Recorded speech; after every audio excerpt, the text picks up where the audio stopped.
following program is brought to you in living color. Remember that in all of these videos, there's going to be a link in the description that you can go to where you will actually be taken to an affiliate link on Amazon showing you the availability of the books that I've been discussing. Hi, this is Jim from Trek World, and there's a strange kind of magic in trying to chart something that was never meant to be mapped. In 1980, two artists, Rick Sternbach and Jeff Maynard, did just that. They took the loosely defined universe of Star Trek, spread across 3 seasons of television and a motion picture, and they tried to make sense of it. To sketch out the borders of known space, the reaches of Klingon territory, the location of Earth, Vulcan, Andorra, all of it. The result was a set that became one of the most quietly influential artifacts in Star Trek history. It wasn't a novel. It wasn't a comic. It wasn't even a technical manual. It was 4 big fold-out maps and a booklet. And for a generation of fans, Star Trek maps became the thing that made the galaxy feel real. Now, to understand the true impact of Star Trek maps, we need to go back to a time when Star Trek had no official geography at all. In the 1970s, fans were swimming in speculation. We had fan scenes, we had conventions, we had reruns. What we didn't have was a reliable way to understand the spatial layout of the Star Trek universe. Trek episodes had mentioned planets like Rigel, Delta Vega, Alpha Ceti 5, but rarely in ways that made sense together. How far was Vulcan from Earth? How many light years from Starbase 11 to the Klingon border? Why could Kirk cross half the galaxy in one episode and get stranded just outside Federation space in the next? The show was famously inconsistent. Warp speeds changed meaning from week to week. Stardates were famously made up. There was no definitive quadrant system, just vague talk of sectors and the neutral zone. But fans wanted logic. They wanted coherence. And in the absence of studio-sanctioned answers, a few bold creators stepped forward. Rick Sternbach was one of those creators. Before he ever stepped foot on the set of The Next Generation, Sternbach was a fan with a technical mind and a fascination for the nuts and bolts of speculative worlds. Alongside Jeff Maynard, an illustrator and designer with experience in creating visual systems, Sternbach helped develop Star Trek Maps, a project designed to bring cartographic order to a fictional galaxy. They pitched something ambitious, a set of fold-out charts that would organize space into quadrants, place known planets on a 3D grid, and explain how starships navigated through the stars. It wasn't just visual world building. It was a reinvention of how fans understood Trek's geography. The Star Trek's maps package included 4 large, glossy, full-color star charts. Each one measured 36 by 24 inches and presented a different sector of the galaxy. In the style of NASA star atlases and Cold War navigational charts, the maps divided space into grid coordinates, color-coded territories, and labeled star systems. Map 1 detailed the United Federation of Planets. Map 2 zoomed in on the Klingon border. Map 3 outlined Romulan territory, and Map 4 pushed further into unexplored space, showing not just what Starfleet knew, but what it didn't know. Now, these maps were not decorative posters. They were meant to be used. The grid lines let fans estimate distances.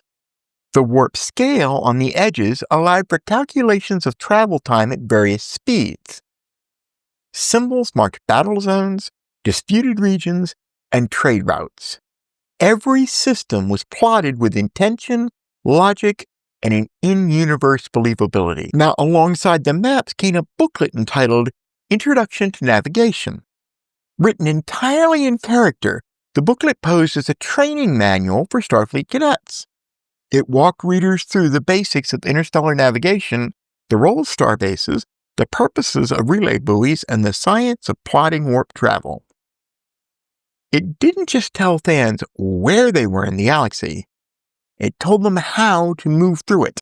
Now, one of the most fascinating things about Star Trek maps is how early it arrived in the evolution of Star Trek canon.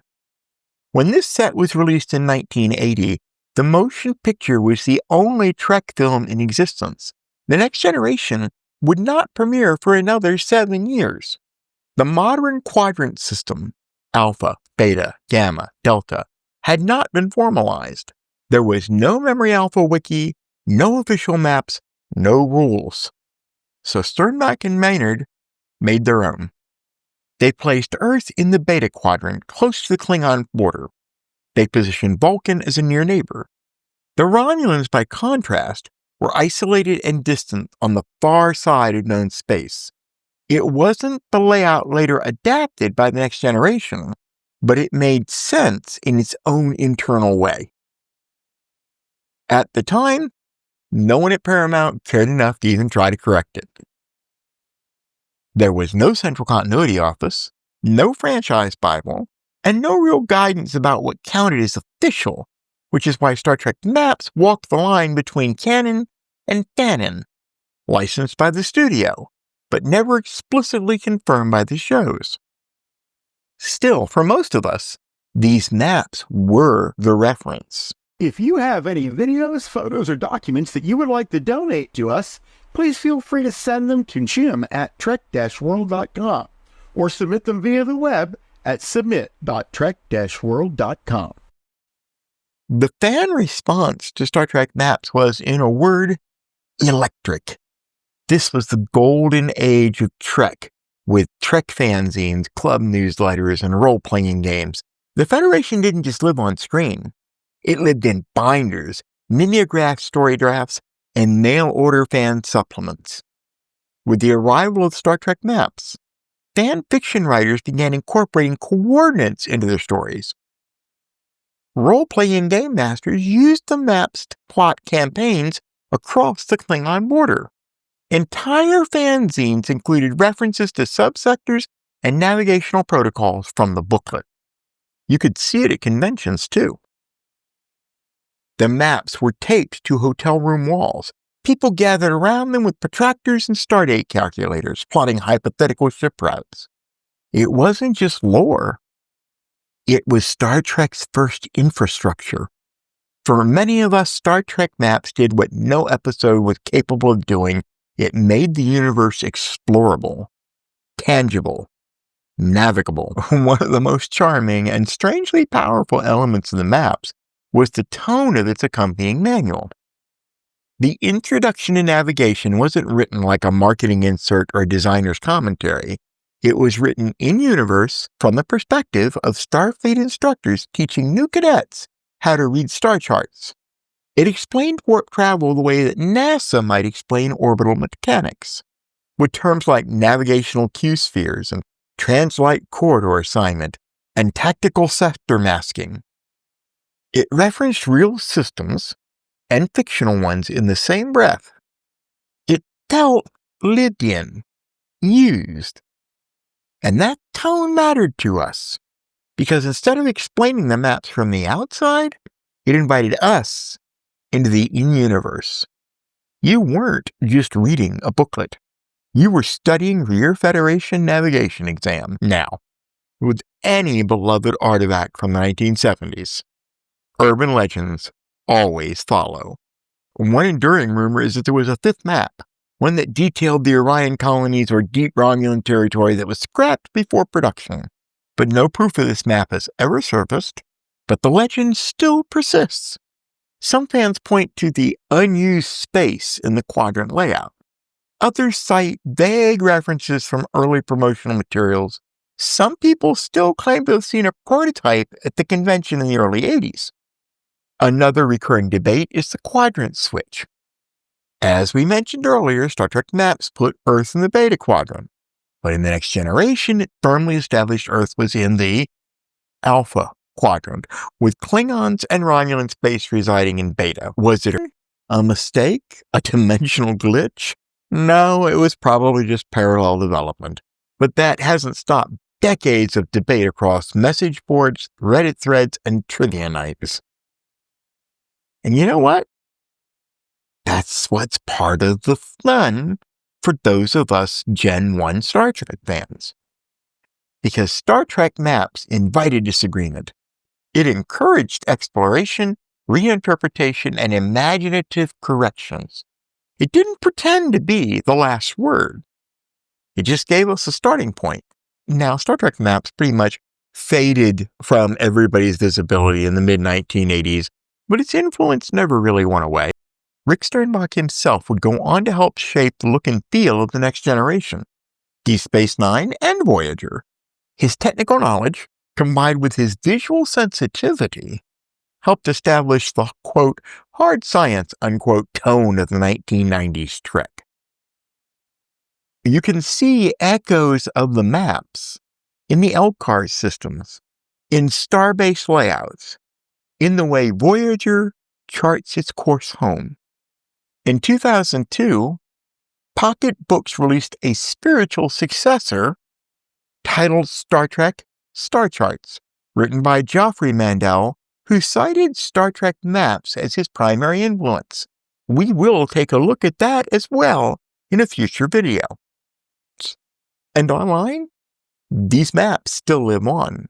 High-resolution scans circulate on archive sites. Fans have digitized them, updated them, even rebuilt them in 3D. Some have tried to merge the 1980 layout with 24th century canon, creating hybrid star charts that span centuries and series. So why does this still matter to us?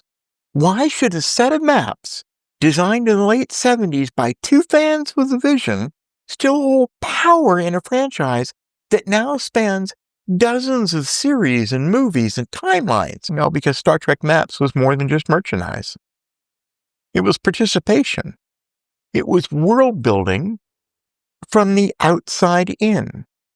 It was proof you didn't have to be a writer or a showrunner to shape Star Trek. You could be a cartographer, a navigator, a fan with a ruler and a question. Where exactly are we in the galaxy? It treated the universe like it was worth understanding, worth measuring, worth mapping. And that is why it still resonates. Because when a fictional world is real enough, detailed enough, loved enough, you just don't want to explore it. You want to chart it. And I just wanted to thank you so much for visiting my channel to watch one of my videos. I hope you enjoyed the video as much as I enjoyed making it. If you do enjoy this video, I would personally be very grateful if you might please consider subscribing to the channel. Why, you might ask? Well, viewer subscriptions help to ensure that I am able to continue providing more Trek World content like the video you just watched.